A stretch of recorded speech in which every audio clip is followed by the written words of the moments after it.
Pakalbėkim šiandien trumpai apie tai, kas kiekvienam iš mūsų yra svarbu, arba bent jau turėtų būti svarbu, tai mūsų sveikata, mūsų šeimos narių, artimų sveikata.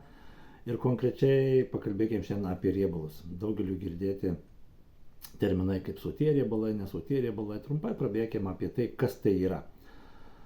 Sotie riebalai tai yra tokie riebalai, kuriuose dominuoja sočiosios riebalų rūgštys ir juos daugiausia mes gaunam su raudona mėsa, kiauliena, jautiena, aviena, lašiniai.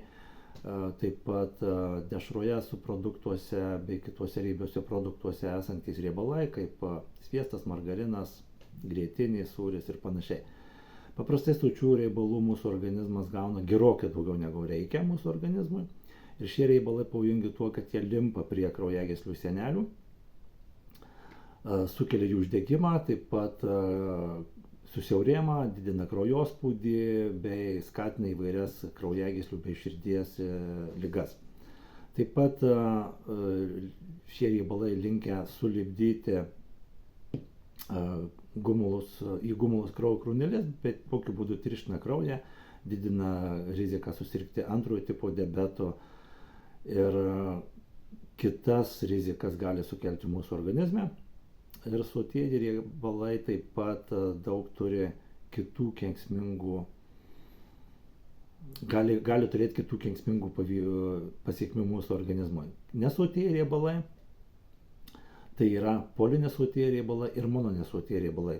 Daugiau girdėti ir daugiau apsistokim apie polinesočiuosius riebalus, tai yra omega 3 ir omega 6 riebalų rūgštys ir dar vadinamos esminėmis riebalų rūgštimis, kurių mūsų kūnas pats negamina, nesintetina ir turi gauti su maistu. Omega 6, nors jų taip pat šiek tiek reikia mūsų organizmui, mūsų kūnui, bet jos veikia priešingai negu omega 3 ir jų neigiamas poveikis pasireiškia tuo, kad jos blokuoja kai kurių audinių hormonų sintezę, skatina ir palaiko uždegiminius procesus, lėtines sąnarių ligas, alergijas, skatina aterosklerozę, didina infarkto riziką, insulto riziką, didina kraujospūdį, skatina riebalų oksidaciją kraujyje, pažeidžia kraujagyslių sieneles, skatina depresiją bei gali sukelti įvairias kitas ligas. Ir įprastinėme maiste yra gana daug omega 6 rūgščių ir paprastai mūsų organizmas gauna 16-20 kartų daugiau negu omega 3.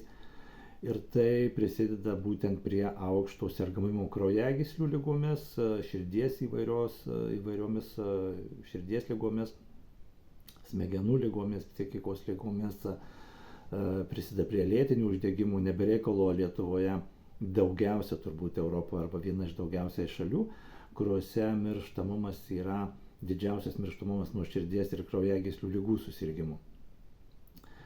Ir rekomenduojama norma organizme, kad omega 6 ir omega 3 santykis turėtų būti 4:1.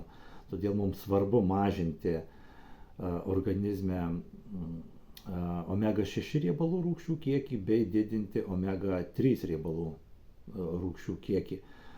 Omega 3 tai yra alfa-linoleno rūgštis EPR ir DHR, dar kitaip gali būti įvardinamos, ir jos gaunamos, jos yra riebiose žuvyse, tuna, silkė, lašiša, skumbriai, žuvų taukai, sėmenų, kanapių aliejai, rapsų aliejai, daugelis riešutų, lapinės daržovės, naminių vištų kiaušiniai, linų sėmenys. Ir būtent reikalingos omega 3 smegenų veiklai, širdies veiklai, geram kraujagyslių veiklai, skatina smegenų neuronų vystymąsi, netgi vyresniame amžiuje ir taip toliau ir panašiai. Mažina kraujagyslių uždegimų riziką, mažina depresiją, skatina laimės hormonų serotonino gamybą, skystina kraują, mažina uždegimus, sąnarių uždegimus, kraujagyslių uždegiminius procesus ir panašiai. Ir dažniausiai tai gauname riebalų rūgštys būtent iš, kaip ir minėjau, žuvų taukų bei tam tikrų aliejų, kurių dėja pas mūsų organizme, mūsų racione, mitybos racione yra gana nedaug. Ir kaip bebūtų, bet mūsų racione daugiausia dominuoja sotieji riebalai ir tų polinesočių riebalų mes privalome gauti daugiau negu sočių riebalų. Todėl vis daugiau specialistų ir gydytojų rekomenduoja ir pritarė, kad reikalinga naudoti kaip papildą būtent žuvų taukus, omega-3 riebalų rūgštis. Ir atrodytų paprasta, gydytojai rekomendavo, nuėjau nusipirkau ir naudoju. Tačiau, kuomet rinkoje yra tokia didžiulė įvairovė ir pasirinkimas, kyla klausimas, ką, kaip ir teisingai naudoti, kad organizmas gautų tiek, kiek reikia ir tai, ko reikia. Ir palyginkim šiandien porą produktų, tai yra žuvų taukai, kurie pirkti vaistinėje, matom pavadinimą, ir žuvų taukai, kurių vaistinė nėra, tai yra Nutrilite prekinis ženklas, juos gali įsigyti kiekvienas perkant internetu. Ir dar netgi aplenkiant vaistinę ir geresnę kainą tokiu būdu. Iš ko tai išgauti? Pirmiausia, reikėtų pasidomėti žuvų taukai. Aiškiai ant buteliuko parašyta, kad tai yra išgauta iš ryklio kepenų ir sudėtyje yra 100 mg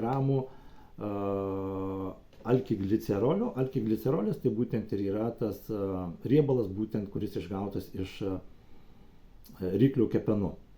Nutrilite žuvų taukai sudėtyje yra vienoje kapsulėje 715 mg, tai reiškia 7 kartus daugiau negu būtent prieš tai minėtų žuvų taukų omega-3 riebalų rūgščių, ir jos yra išgaunamos iš tvariai sugautų žuvų, netgi turi sertifikatą Friends of the Seas, draugiškas sertifikatas, kuris pažymi draugiškumą aplinkai, jūrom ir vandenynam.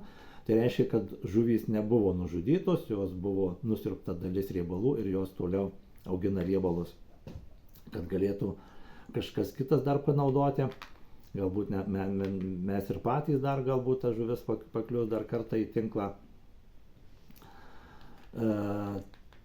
Tai reiškia, kad visiškai kitas kiekis ir kitokios kokybės riebalai, žuvų taukai, būtent omega-3. Toliau tekę girdėti ne vieną kartą tokį pasakymą ir gydytojai ir specialistai kuo toliau, tuo labiau tai pripažįsta, kad žuvų taukai padeda mažinti cholesterolio, blogio cholesterolio kiekį, kurį sukelia sotieji riebalai, to cholesterolio kiekį organizme. Ir kad tas poveikis būtų organizmui svarbus, žymus, reikalinga naudoti nuo 1 iki 2 gramų omega-3 riebalų rūgščių per dieną suaugusiam žmogui. Tai reiškia, kad naudojant 2 kapsulės Nutrilite omega-3 riebalų rūgščių bus beveik 1,5 gramo ir greta to paminėtų teigiamų savybių dar bus ir cholesterolio mažinimas, blogo cholesterolio mažinimas.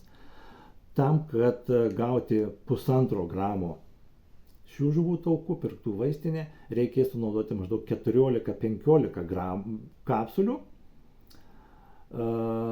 per dieną, kad galėtume atstoti 2 kapsulės Nutrilite omega-3 žuvų taukų.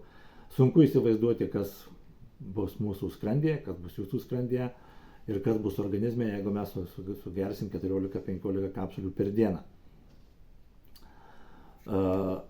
Kaip atrodo pati kapsulė? Pirmiausia, kvapas šią dėžutę atidaręs maždaug prieš savaitę laiko, toks per kamerą neina perduoti ir neįmanoma, bet jisai tikrai ne pats maloniausias. Net tikrai nepasakyčiau, kad tai žuvų taukų kvapas. Ir Nutrilite dėžutę atidariau vakar, dėžutė beveik pilna, galima sakyti visiškai pilna. Kvapas šiek tiek yra, bet labiau toksai primenantis švelnų žuvų taukų kvapą. Kaip atrodo pati kapsulė? Nutrilite kapsulė šiek tiek yra didesnė, speciali naudojama formulė, kuri lengvina tirpimą vandenyje, minkšta želinė kapsulė padeda lengviau nuryti, lengvas įsisavinimas, patentuota formulė leidžia, kad būtų žymiai geriau suvirškinama ir įsisavinama, taip pat garantuojama, kad nebus žuvies poskonio arba jis sumažinamas iki minimumo. Reiškia, nebus tokio efekto, kad bus atsiriaugėjama žuvimi. Sudėjus visus pliusus ir minusus, už ir prieš, mano pasirinkimas aiškus. Nutrilite. Jūs taip pat turit galimybę rinktis.